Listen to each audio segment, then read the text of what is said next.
Hey, everybody, and welcome back to the Fearless Artist Podcast. I'm your host, Michelle Lynne, and today I am with Mercedes Smith from Blackstrad Concert Attire. Mercedes, welcome to the podcast. Thank you so much for having me. It's a pleasure. I know we connected on Instagram a few months ago, and I saw that you had a beautiful clothing line for musicians, which is what we're going to talk about today. And we started chatting, and you actually gifted Deanna and I one beautiful, I have a gorgeous skirt, the cello skirt, I believe, that I can't wait to wear. And Deanna has a beautiful maternity top that she has. And we just love what you're doing. We wanted to learn more about you, introduce you to our audience, because I think you're filling a very specific need that a lot of musicians have. So maybe you can talk a little bit about the origin story of Blackstrad and why you created this company. I'm the principal flutist of the Utah Symphony. I've been playing professionally for over 20 years now. So I've been getting dressed in concert black for a very long time. And I guess my own orchestra recently kind of rewrote the dress code. There was an effort in the last negotiation to make the entire contract gender free. Then of course would affect the dress code. So then people have really had to think very thoughtfully about how do you write a dress code that doesn't talk about this for men or this for women, which was one thing, which is not really what I'm trying to fix, but we are trying to do some gender-free, non-gendered items. But one of the things that came up in the whole process of the orchestra meeting and talking about changing the dress code, because part of it was that we were going to go, men specifically, we're going to go from wearing tux and tails, white tie and tails, to an all black. So it would be sort of like what the women wear. The women are just told to wear all black, dressy, modest, cover your elbow, cover to the ankles, sort of that level of specificity, right? And there was a lot of debate about this. It's a super sensitive topic for a lot of people. People don't want to be told what to wear. People have very strong feelings about we need to continue wearing tails or whatever. But a funny thing that came up was one of the gentlemen said something like, I feel like it's unfair that the women can kind of wear whatever they want to, even if it's all black, and I have to wear this white tie and tails, like that it was not a balanced way to approach it. But then there are also men who felt like it was unfair that they had to wear that and that the woman sitting next to them was often wearing basically like athleisure, like running pants that were kind of like dressy running pants, but they're not at all formal. They're made out of an athletic material. It kind of occurred to me that I guess it's easy in a way to wear that tuxedo for men. And it's a pain. It's hot. It's uncomfortable. I don't want men to have to wear that. But in a way, it's easy because it's very uniform. You just take that off the rack, you put it together, and bam, you're ready. And I think a lot of people don't understand how difficult it is to find women's clothing that is truly formal looking and that is comfortable enough to perform in. I can't tell you how many times I go to a store and I see a dress and I'm like, "Oh, this would just be perfect if only it had sleeves. If only it didn't have that slit going all the way up." Or if only it was, like, reasonable to actually perform in some way where they wouldn't have a corset bodice and all these things that make it impossible to actually perform in if you're like a wind player like myself or violinist or needing to move a lot. Or singers. Yeah, singers, I mean, everyone. So I think we haven't really women aren't even admitting how difficult it is to get dressed for a concert because there just aren't clothes that meet the dress code a lot of the time, especially when you talk about Yeah. a dress, I guess, because very few beat all of the cover the elbow, cleavage, can't be backless. I mean, all these things. So I kind of wanted to set out to make a kind of a capsule clothing line of mix and match pieces that would go together. And this is not just with professional musicians like myself in mind, but I was also thinking about like high school choirs because I have a stepdaughter. She's 16 years old.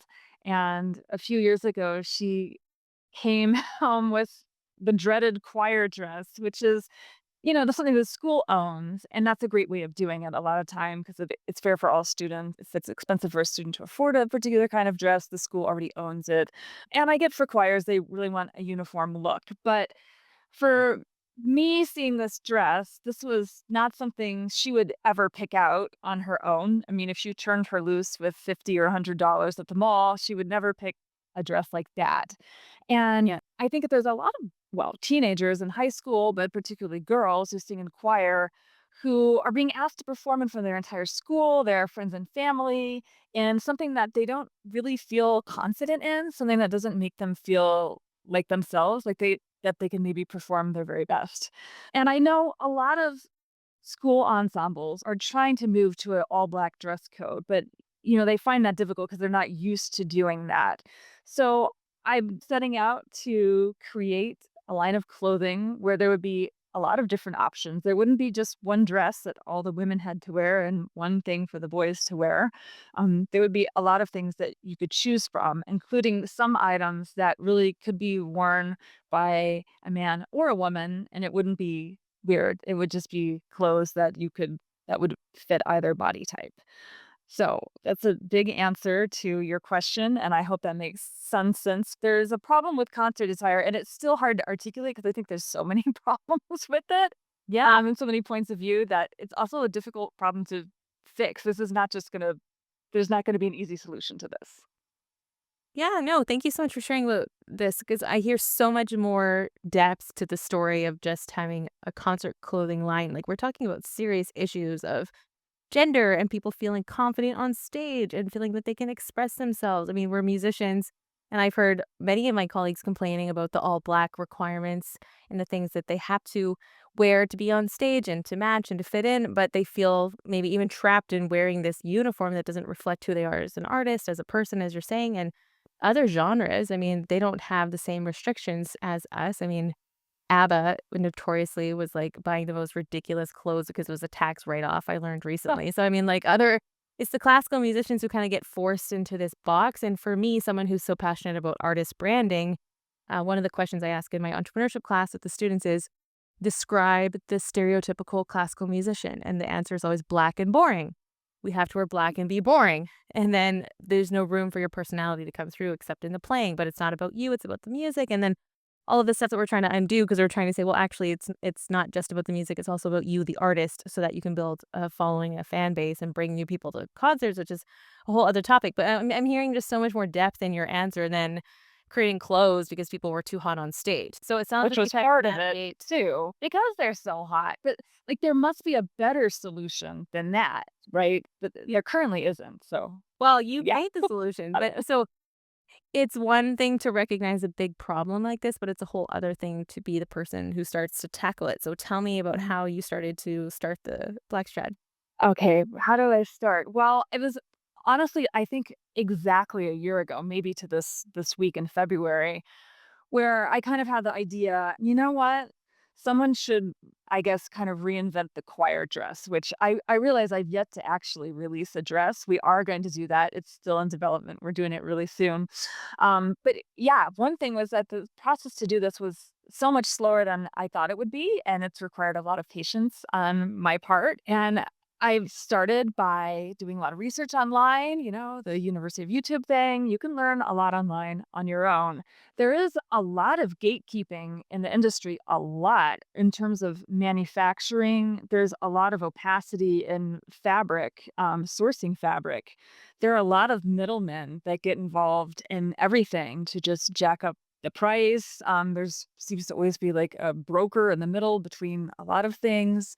It's difficult to work directly with a factory. You often need to hire a management, or you're told you need to hire some kind of production company in order to work with a manufacturer. So that part was almost impossible to research. It was very difficult. And part of what I did is I actually went to LA probably 11 months ago now, and there's a big textile fabric convention, I guess, there. And I kind of got started there with like figuring out how much this fabric costs. Where do you get it? Where does it come? What is the minimum order? This is one of those things is you can't just buy exactly what you need. Sometimes you're gonna have to make a minimum order. So I started just sketching things out. And so I would sketch these designs and send these to pattern makers.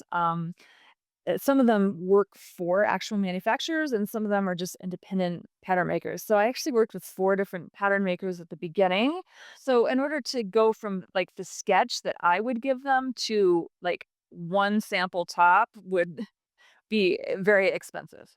hundreds of dollars, definitely. Oh, wow. Yeah, to get one. If you want to own the pattern and to have like the a digital version of the pattern and a paper version of the pattern and a tech pack and all the stuff that comes with it, it could easily be $1,000 to develop that top. And that gets you to the point where you can then take that sample and the pattern to an actual factory or manufacturer where they can make it. And they're, ideally want you to make 300 of those tops or something, probably in order to get a good price. If you're ordering in China, like 1,000 tops, the same top, the price can get really low. You can get it much lower, right? But if you're trying to do a lower minimum order quantity, like 100, which is something closer to what I ended up doing, and I ended up manufacturing in LA. So there was a lot into just getting started, into just getting one thing ready. Yeah. And it took Wow. many, many revisions because they would often make it and be almost perfect. And then we would tweak one thing with the sleeve, and then something else would have to be tweaked because we did that. And I'm no expert in all of this, so I learned a lot about it. But I kinda just dove in, and it was way harder than I thought it was going to be. How have you kept going if you were hitting all these obstacles, and what made you see that you could get it to I mean, I was just looking at your website. It's beautiful. You've got a number of Yeah. gorgeous items. You've got a capsule wardrobe that I think many musicians, like, one click and then you're covered, right? Like, you've got what you need. I think it's just like drawing on everything that you learn as a musician. If you really believe in yourself and you really believe in what you're doing and you know you're working hard in the right way, then surely it's all gonna come together, right? Yeah. Part of it was just sort of declaring, "I'm gonna do it." Like, Okay. starting the Instagram, saying it on Facebook, or, like, telling people, "I'm gonna do it," and then there was, like, this crazy accountability thing of, like, now everyone thinks I'm creating a clothing line. But I'm hearing yeah, you said a year ago. I'm quite surprised it's only been a year because you already have a number of products that you're selling.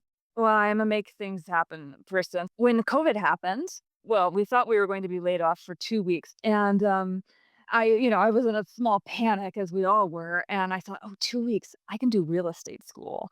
So, like, I think we got laid off on a Thursday, and Monday morning, like, at 9 a.m., so I was like, "Oh, I have 2 weeks, and we can't, like, travel and go anywhere, so I'm gonna do this." So then I got this real estate license really quickly, very beginning of the pandemic, and I started to do some real estate because I had always been interested in real estate stuff. And then I guess that sort of gave me the confidence to that I can do things besides just play the flute. I'm not just a principal flute player. I'm not just an orchestral musician.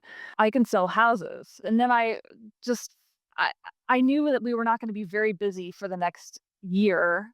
So I decided to get an MBA. So then I finished the MBA and, like, learning all about that.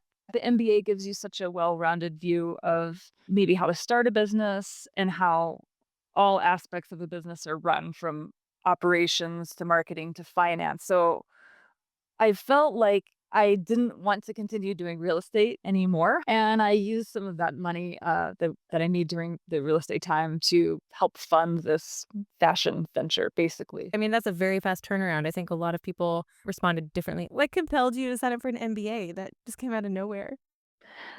Well, it's funny. My mother, she reinvented herself around my age. She decided to totally change her life, and she went back to school. She finished her master's degree, and then she got a law degree and became a lawyer.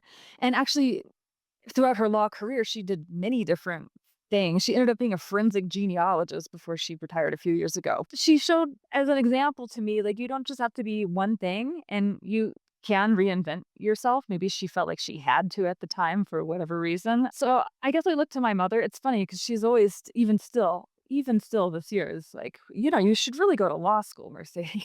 No, I can't do any more things. Like, I'm maxed out. Um, yeah, she was a role model in that way. And I think as musicians, if you can play music at a very high level, as we do, this is a very difficult job. If you can do this, if you have that level of dedication that it took to be, relatively successful as a professional performing musician, you can do a lot of things. It's gonna be hard. It's gonna be hard just like learning the flute was hard. Like trying to play in tune every day is still hard. Like just the sheer amount of music I have to learn every week is hard. And it was also hard to figure out like fabric and where to get it and how to sketch out a design and how to talk to a pattern maker. And all of these things were really difficult, but you can do those things. You'll just have to it's a matter of how much patience you have with yourself to watch yourself be a beginner again at something else. But I think to always remember if you're going to try something new, you're going to be a beginner, it's probably going to be cringy and awful at the beginning. If you don't push through that, you're never gonna get to the beautiful thing at the end of the performance, hopefully. So, if you wanna talk about social media and how cringy I feel it. I'm surprised you're saying that because I thought your content was excellent, but I just wanna thank you for what you've shared because one of the biggest messages on my heart right now is musicians can be more than one thing, and everything you just articulated so beautifully. It is hard, and we do hard things. Our careers are hard, so you can transfer those skills to any other industry that catches your interest. I mean, you decided to start crushing in real estate and MBA and possibly law school. Moms listening, No, no, no, no. right? And, for me, like, the whole speaking, coaching, teaching, lecturing thing opened up, and yeah, the discipline, the focus, the commitment, all of those skills that we've learned at our instruments, we can transfer to other things. I mean, we've got people in our mastermind building websites. They're building their mailing lists. They're selling digital products. They're coaching in other areas than music because we have the skills and we can transfer those skills. And doing other things doesn't take away from our music if you can create room for all the things that bring you fulfillment. And you're just lit up talking about your clothing line. So I know that you're right in the center of doing what you're supposed to be doing. I mean, you saw a need in the market and you're fulfilling that need. And that's also something I love so much is when we see that there's a problem, a lot of people will just complain. I love complaining, and then I love trying to do something about it, and that's what I would recommend to everybody. Complain to your heart's content. Take action and do something about the problems you see in your workplace or in the world or just whatever you're hoping was better. You could often do something yourself about it. It will take work. It will be awkward. You will have to learn. You'll feel like an idiot at the beginning, and then you'll get better at it. I hear you, but I'm just not sure everybody gets from that complaining tipping point to taking action, and you've done that so beautifully. So tell me about your social media because I mean, I think your content's great and I go to musicians on social media content. So yeah, how is that beginning for you? You've got some beautiful videos coming through, you've got great hooks. Well, yeah, I mean, the whole social media thing is it's not what I love to do. I before I started Blackstrad Concert Attire, I was not on social media all the time. I'm like a Facebook person, partly because I'm a geriatric millennial, but I like information. I love sharing information. I love sharing articles and writing little paragraphs of like what I thought about something. That's kind of more my cup of tea personally, and that's how I often engage in social media when it's for a business, I hope it's not about me. I hope it's about Blackstrad Concert Attire. But, for me starting that Instagram, it felt super cringy. And a lot of the videos I make, I still feel like a little embarrassed to put them up. Maybe they're not even very good. Some people like them. I appreciate you've been very encouraging to me just now. That's helpful to know that you think that they're good. But again, sometimes it takes me, I will make a reel. I think I'm a genius. I'm like, "Oh, I have this great real idea." I was like, "It'd be really easy. I'll just film this and this and this, and then I'll just put it together. I'll do a little voiceover." And I was like, "I bet it'll take me 30 minutes all the way from filming up." It's like 3 hours later, I finally get it up, right? And then it's like, it gets almost no views, and then like two people followed me, and then one person unfollowed me, and it's like, you get better at it. I'm getting faster at it. I'm getting better at knowing what works, what resonates, and what doesn't. You get better, but you're not gonna be able to put out this perfect product at the beginning, even with I mean, we're talking about trying to play concerts. If you can look at your own work and just see incremental improvement every day or every week, just use that as a source of confidence and inspiration to yourself. Absolutely, and I'm glad you're mentioning that because I often share the story of if you scroll back and look at my first content with TFA, my first talking on the camera, it was all bad. It was very cringy. It was rambling. The first Instagram live that I did was with Deanna, and I remember I was sitting in the corner on the couch and I was kind of like waving my phone around and there was no light on my face. And then during COVID, I started doing like proper Instagram live interviews, which was kind of a prequel to this podcast actually. Yeah. But like this is all, as you're saying, step by step progression, getting better. And we delete old stuff, so you can't go back and look at how bad it started. I mean, TFA went through like a neon orange phase for a while. I was pulling pictures off of Unsplash and using those as my content. I was doing it all myself. It sounds like you're working alone, which is like, Oh, I am all alone. When I say yeah, we, the team at Blackstrad, that is totally me, myself, and I. There's no one. I mean, other than people literally sewing the clothes, I do everything. The website, the packing of the this and that, the organizing of everything, all the emails, all the social media, it's all me. So yeah. yeah. Yeah, I couldn't have done it all alone, that's for sure. Coming back to your 5,000 followers, we love to talk about how we believe social media for musicians is more about connection and networking than it is about going viral because you can go viral. Mm. And honestly, if you let's say you hit, 100,000 views on one of your things and you had 100, 200 orders come in overnight, if you're working alone, these are the kind of crucial moments where it's like, can I even handle the massive amount of income? Do I want to be huge like this? Or am I happy being a small business where you do, I don't know how many orders on your own time, plus your performing career? I mean, these are bigger questions we have to think about as entrepreneurs. I don't know how you've approached thinking like this. Well, I mean, everyone wants to be an overnight success. Wouldn't that just be wonderful? But almost no one is. And so many of the people that we think were overnight success, just because we heard about them today and didn't hear about them yesterday, doesn't mean that they didn't spend a decade getting to where they are. I think we have to remember that. But and talking about like what content resonates, I mean, surely something that went viral that had something about it that resonated, right?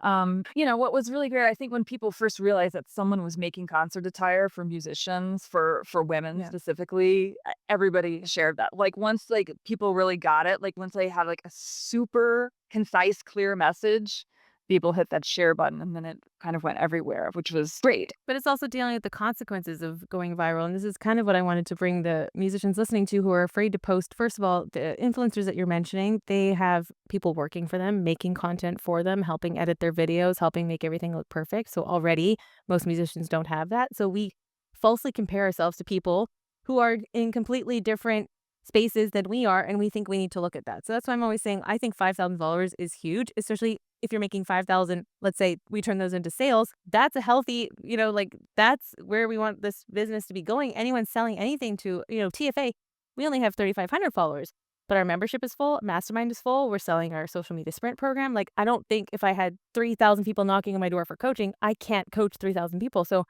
we want the visibility of the following, but we also want to make sure that we're nurturing that community. So that's why we always encourage our musicians, don't worry about the numbers and the likes and the comments, focus on the connections. And you and I met through Instagram. I know you've done a number of great influencer collaborations lately with other more prominent musicians. How has that been for you? Has it been fun to work with some other musicians? Yeah, at the beginning, I was so scared to reach out. And I think my advice for someone who's trying to contact an influencer, um, without being weird, you can be pretty persistent. These people are getting a lot of DMs. They're getting a lot of it. You're going to get lost in the shuffle. They're not going to see your comment. You may have to make several comments and a DM, and it may take several months for them to like register. Oh, her. I've seen her before and for them to actually click on one of your videos and what you're doing and, like, for it to resonate with them, I just started contacting a few, and, like, the very first one I contacted was a woman who lives here actually locally. She lives an hour away in Provo, Utah, a pianist, and, she ended up getting busy, but she ended up making, like, this great video that got shared, thousands of times, and that was a tremendous help to me, but yeah, I think it's been fun to reach out to these different musicians and see them wearing my clothes and that they love them. And it has increased sales, certainly increased my followers. I just think everything you can do for more visibility is great. And again, you have to put yourself out there and do it. It's going to take some courage, just like walking out on stage does. Was gonna ask what's next. Are you also envisioning like well, you're mentioning the dress. Is that also like a choir dress potentially that you'd like to dedicate? Yeah, I mean, absolutely. I mean, I hope that high school choirs can just move to a regular all black dress code the way most professional organizations do, where they don't require all the women to dress identically. That doesn't make sense to me. But yeah, we're definitely moving more toward looking into group sales. I'm actually going next week to the Texas Music Educators Conference, which is apparently one of the largest meetings of educators anywhere in the United States. And it's in Texas, which is where I'm from, actually. And we're also going to have some prototypes of the menswear line and the non gendered kind of jacket that I've been working on. And hopefully looking forward to meeting a lot of ensemble directors there and also just learning more about what are the needs of ensemble directors today. And I have done surveys, and I was surprised to find that over 50% are truly seeking a non-gendered option, so that they didn't have to require all students to choose one or the other. So that is based on research. There is a demand for that, and I mean, people are doing it, I guess, but it's mostly just saying that, oh, the boys can wear the girls' clothes and the girls can wear tuxedo if you want, Right. and not really making something in between or giving a range of options. That's really what I want Yeah. to give people is a range of options, that meets the needs of everyone, hopefully, so that everyone can feel confident and to look, feel, and perform their very best. I think that's a beautiful mission. I think I'm so impressed hearing what you've been able to achieve. I'm looking forward to continue to follow and to make you the best skirt video that I will. Oh, thank you. I This can't wait to beautiful see it. skirt that you yeah, me too, me too. How can people find you? How can we follow you? How can we buy one of your Oh, capsules? sure. Well, you can visit our website. It's blackstrad.com. You can visit us on Instagram, which is at Blackstrad Concert Attire. We're on Facebook too. You just look up Blackstrad Concert Attire. And I think on TikTok, we're just at Blackstrad. Um, Okay, great. Well, Mercedes, thank you so much for your time and for sharing about your vision. I was really just touched to hear about the deeper meaning behind all of this and just wish you so much success with it going forward. Thank you so much. It's been fun. Okay, everybody, thanks for listening. I'll see you in the next episode. Make sure you follow Mercedes and be fearless.